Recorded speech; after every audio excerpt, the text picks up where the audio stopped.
Segunda-feira, 18 de dezembro de 2023, começa agora o Pix News. Veja os destaques desta edição. Onda de calor atinge diversas regiões do país. Porto Alegre registrou 38 graus neste domingo. Em São Paulo, por causa do calor, a ação oferece sombra, água e frutas para moradores de rua. Verão começa na sexta-feira e estados do Rio Grande do Sul, Santa Catarina e Paraná lançam campanhas institucionais e ações para receberem os turistas. Praia de Jurerê terá engordamento. Governo do estado de Santa Catarina garante parceria com Prefeitura de Florianópolis para ampliação da faixa de areia. Israel revela o maior túnel subterrâneo descoberto em Gaza. Galeria tinha mais de 4 quilômetros e servia até para a locomoção de veículos. Ventos de até 150 quilômetros por hora atingem a Argentina e o Uruguai e causam destruição. 16 pessoas morreram. E você vai ver ainda. Fluminense é finalista do Mundial de Clubes da FIFA. Equipe brasileira disputou o jogo equilibrado nesta segunda-feira. Essas e outras notícias a partir de agora no Pix News.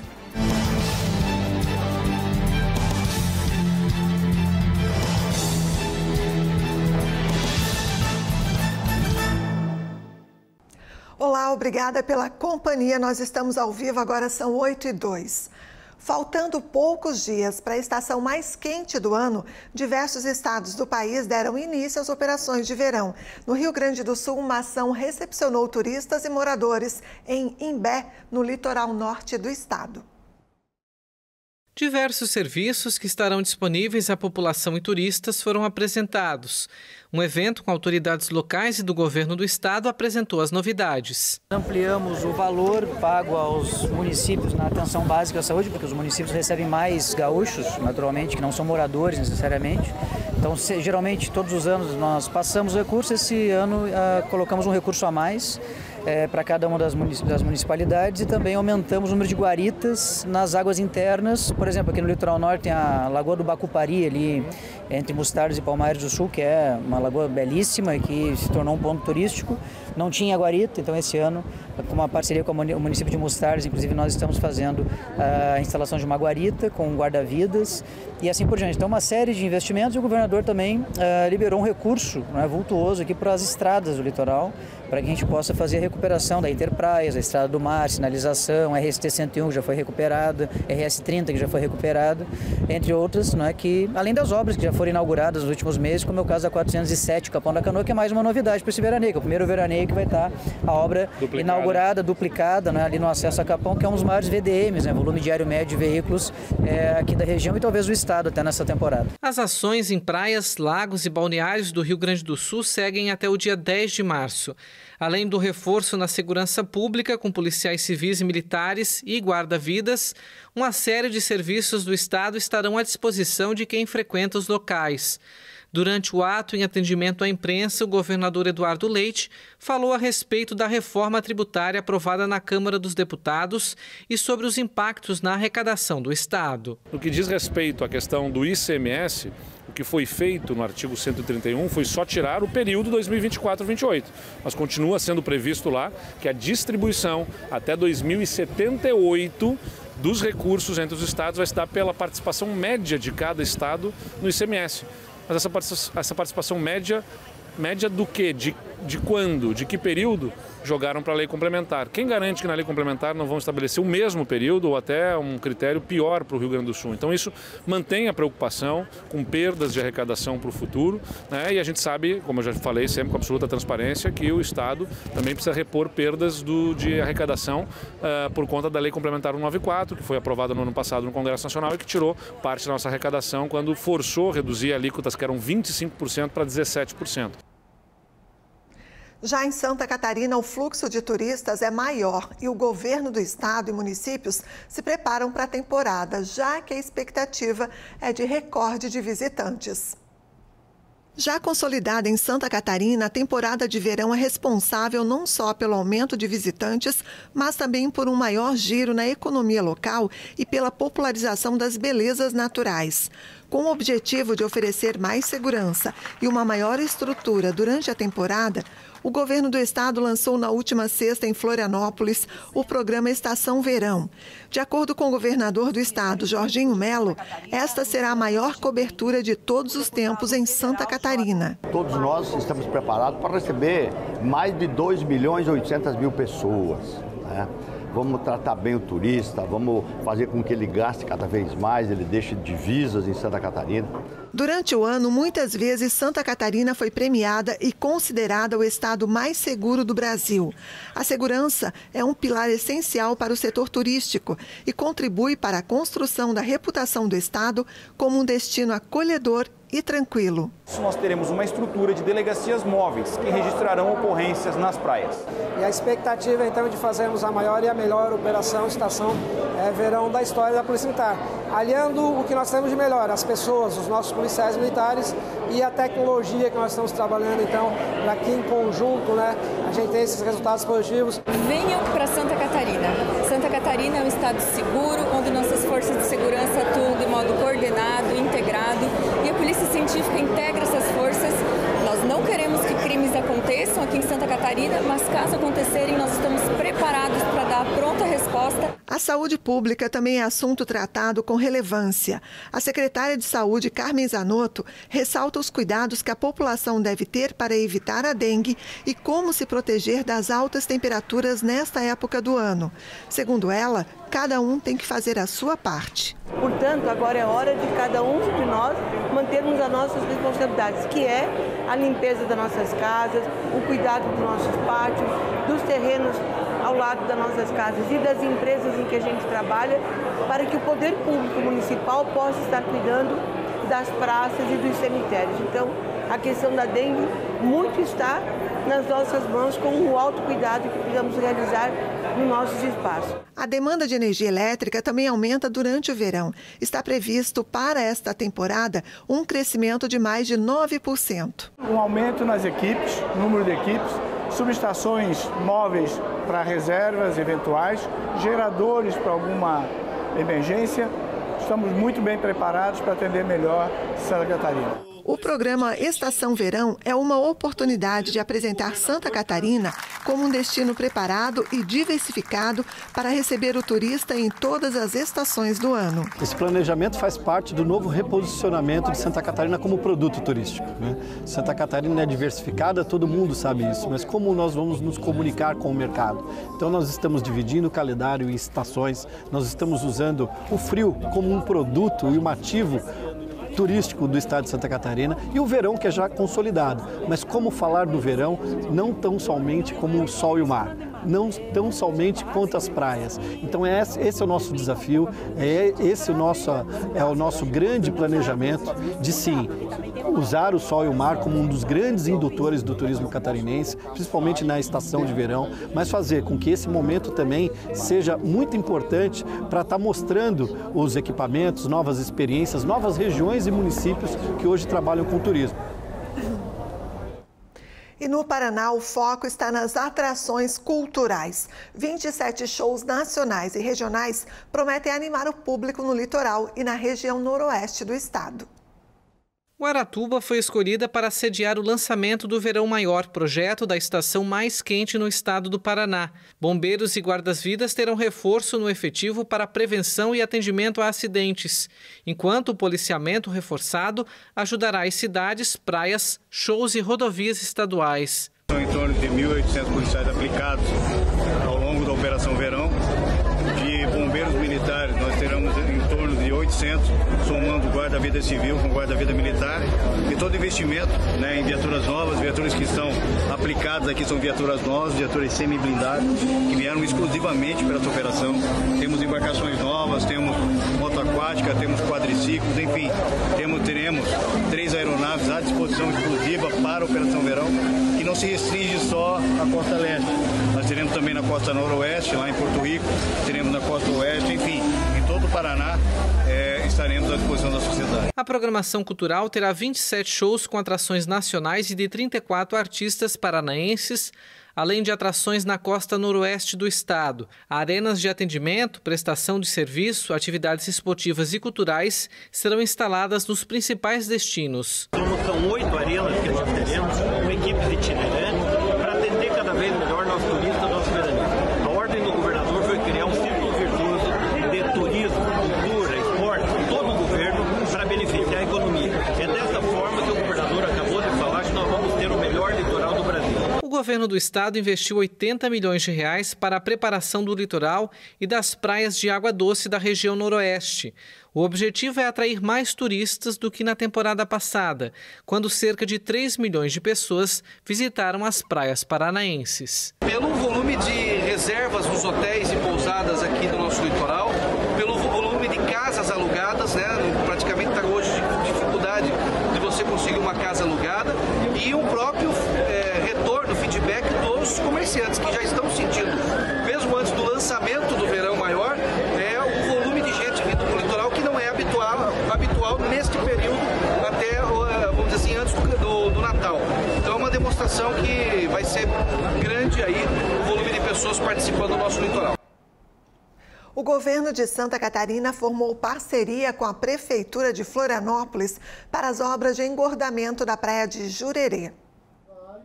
Orçado em 24 milhões de reais, o governador afirmou que o estado ficará responsável pelo repasse da metade do valor.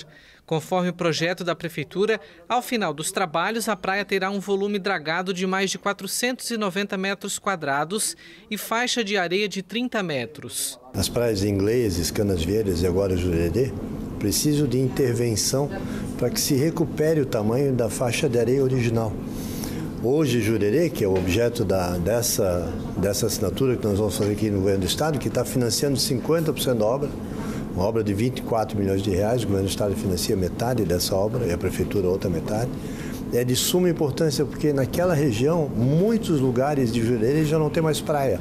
A água já está batendo no muro das casas e daqui a pouco vai prejudicar, inclusive, a infraestrutura urbana, ruas, etc. Então, é uma obra providencial necessária para os moradores que ali moram e, obviamente, vai ajudar no turista. E quando o turista vier, vai encontrar uma praia muito mais larga, com quase 40 metros de areia, como nós fizemos lá em Ingleses, e todos vão poder usufruir a praia de Jurerê, gerando mais emprego, gerando mais renda, atraindo mais pessoas para aproveitar a cidade. Assim como em outras praias do estado, a ilha de Santa Catarina também sofre com efeitos das mudanças climáticas. Nesse caso, a redução da faixa de areia da praia. Com o efeito climático, a infraestrutura urbana já está sendo prejudicada, com a água do mar batendo em algumas casas. E eu não tenho dúvida que a população, quando andar em cima da areia, quando colocar uma cadeira para sentar, vai ver a grandeza que isso foi. Isso embeleza da segurança e muito mais. Então é uma forma de receber bem os turistas. Claro que a praia de Jurerê tem nós que usamos, as pessoas que usam, as praias daqui que são de Floripa, mas tem muita gente de fora também. E vai ser um cartão de visita. Uma praia como essa, como todas as outras que estão sendo engordadas, aumentadas em Santa Catarina, no nosso litoral, e a repercussão é a melhor possível. Então, essa parceria, mais uma parceria com a Prefeitura, entre diversas que nós estamos fazendo, para melhorar as condições de obras estruturantes da nossa capital. Após a concessão das licenças pelo órgão ambiental estadual, o município assume uma série de responsabilidades. Com os estudos que foram realizados, a gente consegue ter uma real dimensão da fauna local, da flora. Então, tudo isso vai ajudar a gente a entender um pouquinho mais do nosso estado.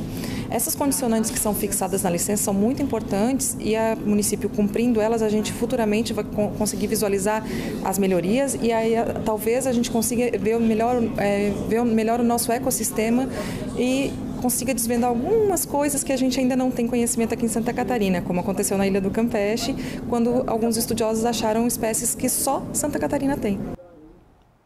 A Prefeitura de São Paulo montou barracas para sombra e distribuição de água em meio às altas temperaturas. Um serviço que beneficia principalmente os moradores em situação de rua. O verão ainda não começou no Brasil, mas as temperaturas já estão muito altas, com recordes históricos registrados em várias regiões do país. Devido ao forte calor, a cidade de São Paulo montou a Operação Altas Temperaturas. Nas barracas, além de sombra, é oferecida água gratuitamente e frutas. Todo um processo que é necessário. Tem pessoas que estão desmaiando nos metrôs, tem pessoas que estão passando mal em tudo quanto é lugar. O calor é excessivo, né? Um calor que as pessoas não estão acostumadas. Eu vim aqui hoje porque isso aqui é uma bênção para nós, né? Onde que a gente ia conseguir uma água gratuita? Qualquer lugar que você vai é 3, 4 reais uma garrafa de água. Desde o dia 20 de setembro, as 10 tendas da operação fizeram 530 mil atendimentos e distribuíram mais de 1.200.000 itens. O clima tem se mostrado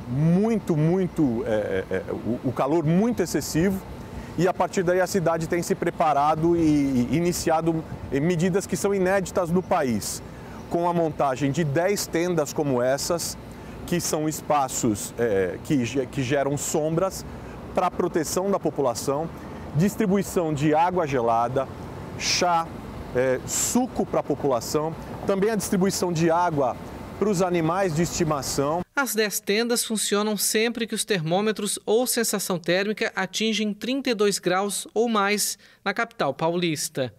Nós estamos nos preparando da melhor maneira possível para enfrentarmos uma temporada atípica. Porque o que tem acontecido nos últimos tempos é exatamente isso. São Paulo tem enfrentado uma temporada com mudanças climáticas, com tempestades, com temperaturas altíssimas. Uma nova onda de calor atinge várias regiões do Brasil. O forte calor é esperado na área que abrange a maior parte do centro-oeste e sudeste e em áreas das regiões norte e nordeste, com temperaturas máximas que podem superar 40 graus nos estados de Mato Grosso do Sul, Mato Grosso, Goiás e Bahia e no interior de São Paulo. E a forte onda de calor também não dá trégua para o Rio Grande do Sul. Porto Alegre registrou máxima de 38,4 graus no domingo e as temperaturas continuam elevadas nos próximos dias. O Rio Grande do Sul é um dos 15 estados brasileiros que sofrem com as altas temperaturas neste fim de ano, antes mesmo de o verão começar, e recebeu o aviso laranja do Instituto Nacional de Meteorologia, que representa perigo. Segundo o IMET, Porto Alegre registrou a máxima de 38,4 graus no domingo. As temperaturas continuam quentes nos próximos dias e também há possibilidade de pancadas de chuva. Com uma sensação térmica escaldante, muitos moradores da capital gaúcha aproveitaram o fim de semana para se refrescar. Eu acredito que hoje a gente está vivendo, nos tempos de hoje, a questão climática é um pouco do ser humano, do homem, que ele não vem cuidando do planeta Terra. Então a gente acaba sofrendo consequência desse calor excessivo, das intempéries, das tempestades que tem. Tá muito contundente, é um calor muito forte e tá difícil trabalhar realmente. Eu só vim trabalhar porque amanhã, segunda-feira, tem as contas para pagar e são muitas, né? Mas eu parei ali atrás agora há pouco, a moça até me ofereceu água porque eu estava passando mal de tanto calor. Tá muito difícil realmente. O Brasil registrou 9 ondas de calor em 2023, que é quando as temperaturas ficam cerca de 5 graus acima da média para um determinado período, a última delas entre quinta e domingo. O verão começa na próxima sexta-feira, dia 22 de dezembro, e vai até 20 de março de 2024.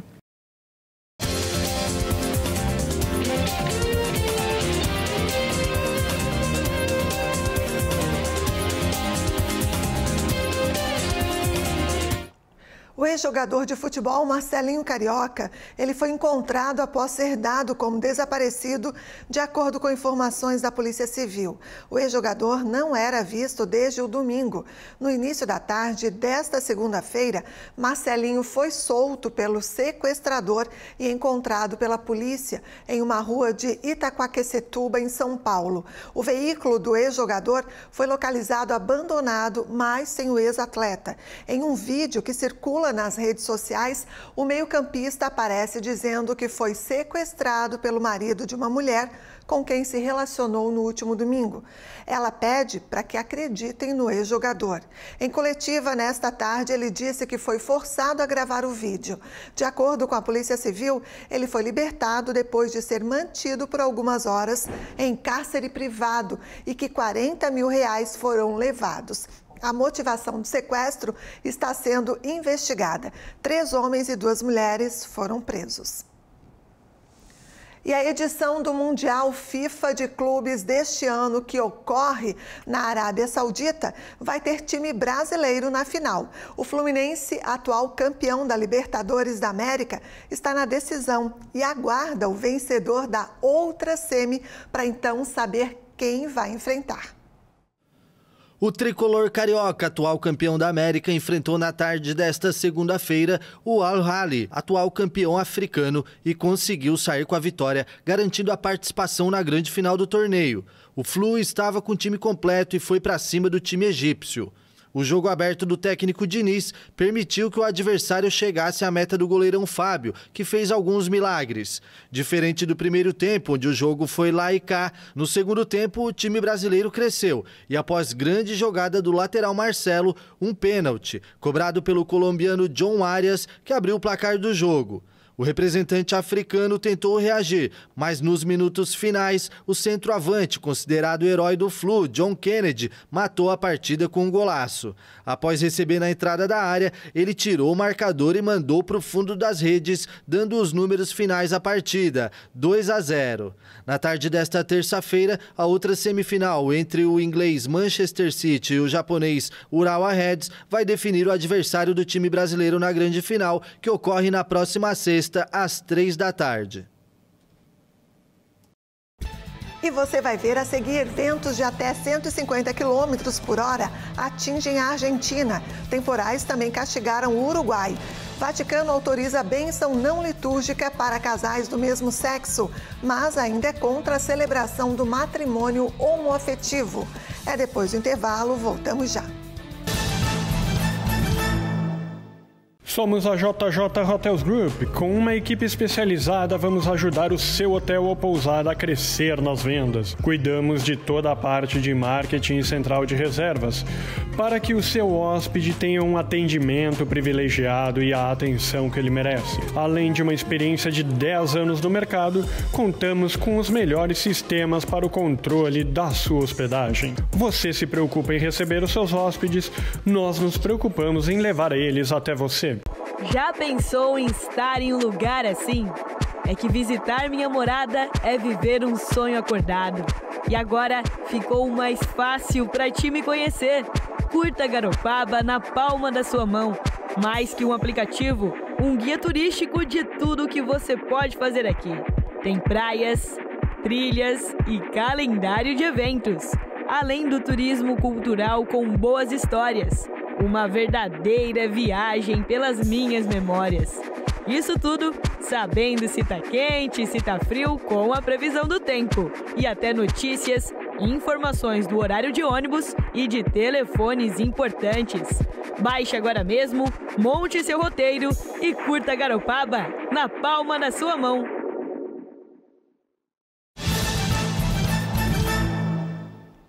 Estamos de volta agora, 8h25. Intensos temporais atingiram a Argentina e o Uruguai no fim de semana. Ventos de até 150 km por hora foram registrados. Fortes chuvas e ventos de mais de 150 km por hora deixaram pelo menos 16 mortos e muitos danos na Argentina e no Uruguai. O presidente argentino Javier Milei viajou no domingo a Bahia Blanca, cidade portuária localizada a 800 quilômetros a sudeste de Buenos Aires, onde morreram 13 pessoas, entre elas uma criança. Enquanto isso, a capital sofreu na madrugada com ventos fortes, chuvas e cortes de eletricidade.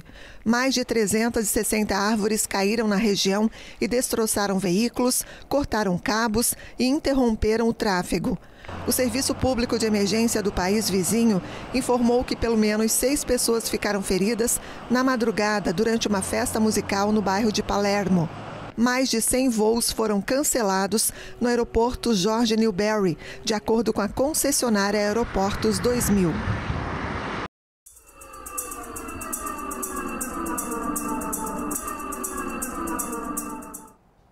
Um repórter da agência de notícias AFP foi convidado neste domingo para entrar no que Israel afirmou ser o maior túnel subterrâneo construído pelo Hamas na faixa de Gaza. Em um comunicado, as Forças Armadas de Israel disseram que esta enorme rede de túneis, que se divide em vários segmentos, tem uma extensão de mais de 4 quilômetros e chega até 400 metros do ponto de passagem de Erez, entre o território israelense e o norte de Gaza. O túnel está equipado com tubulações, eletricidade, sistemas de esgoto, ventilação e trilhos. Segundo o Exército, a construção custou vários milhões de dólares e foram encontradas armas no interior. O movimento terrorista palestino construiu uma série de túneis em Gaza para contornar o bloqueio estabelecido por Israel desde 2007, quando Hamas começou a governar o território palestino. Os ataques do grupo terrorista em 7 de outubro causaram a morte de 1.140 pessoas em Israel, a maioria civis, além de cerca de 250 pessoas sequestradas, das quais 129 pessoas permanecem como reféns. O Vaticano autorizou pela primeira vez a bênção de casais do mesmo sexo na Igreja Católica, mas segue se opondo à celebração do matrimônio homoafetivo. O documento divulgado pelo Dicastério para a Doutrina da Fé nesta segunda-feira diz que a bênção de casais homossexuais nunca acontecerá ao mesmo tempo que os ritos civis de união, nem mesmo em conexão com eles. Nem sequer terá vestimentas, gestos ou palavras próprias de um casamento. Apesar das restrições, a decisão inédita abre caminho de forma clara à bênção de casais do mesmo sexo, um tema que desperta tensão entre os católicos conservadores, especialmente nos Estados Unidos. Alguns religiosos já abençoaram casais do mesmo sexo, principalmente na Bélgica e na Alemanha, apesar de as bênçãos não terem sido reconhecidas pela Santa Sé. A declaração desta segunda foi publicada 6 semanas após a conclusão do Sínodo sobre o Futuro da Igreja Católica, uma reunião mundial consultiva na qual bispos, mulheres e laicos debateram questões sociais como a aceitação de pessoas LGBTQIA+, e os divorciados que se casaram novamente.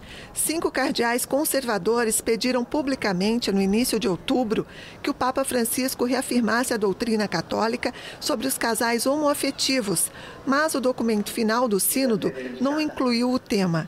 Em 2021, o Vaticano reiterou a opinião de que a homossexualidade é um pecado e confirmou que casais do mesmo sexo não podem receber o sacramento do matrimônio. Francisco tem defendido uma igreja aberta a todos desde que foi eleito Papa em 2013. O pontífice argentino já causou indignação entre os católicos conservadores em outras oportunidades, como quando limitou a realização de missas em latim.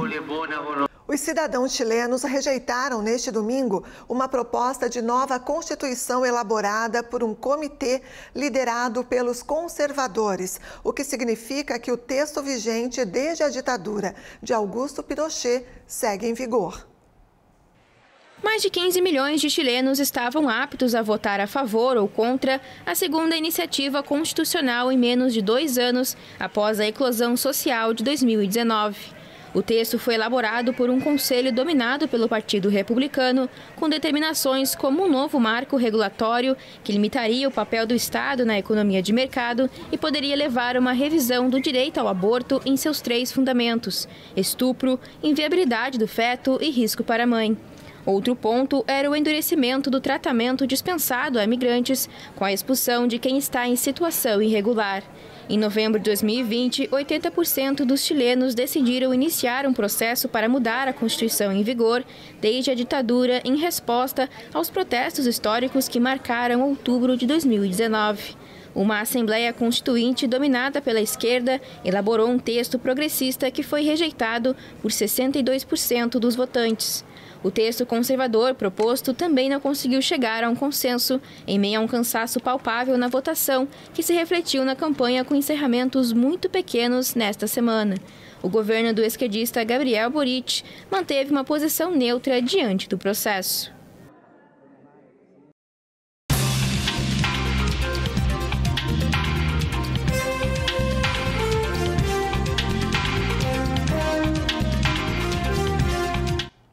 Após Após 30 anos de discussão e depois da aprovação na Câmara e no Senado, a reforma tributária foi aprovada. Uma sessão especial deve promulgar a reforma na próxima quarta, necessária para a economia, mas parece que não agradou a todos, principalmente os governadores. Assunto para o jornalista Tiago Pereira, que está aqui comigo. E aí, Tiago, o que preocupa os governadores? Boa noite para você, bem-vindo. Boa noite para você, Andréia. Boa noite a toda a nossa audiência qualificada aqui da Pix TV. Preocupa a redução de impostos, menos arrecadação, que os estados, assim como os municípios, é onde a gente vive, na ponta, E aí isso preocupa os governadores e outras coisinhas mais que a gente vai, como eu sempre digo, esmiuçar aqui a partir de agora. A principal questão é a da permissão de alguns ajustes e regulações por decreto e leis complementares. Essa questão preocupa os chefes do Poder Executivo dos estados, pois tal prática dá poderes ao governo federal e ao Congresso a fazer mais alterações do que já foram feitas nessa discussão. Além disso, a concentração em Brasília, segundo os especialistas, fica ainda maior com essa reforma tributária, tendo em vista a necessidade da criação de fundos e entidades, se é que assim a gente pode dizer, que ficariam responsáveis, sabe por quê? Pela distribuição dos recursos, do dinheiro. O imposto vai para Brasília, depois ele tem que voltar e tem um órgão regulador aí no meio entre o Estado, os municípios e a União.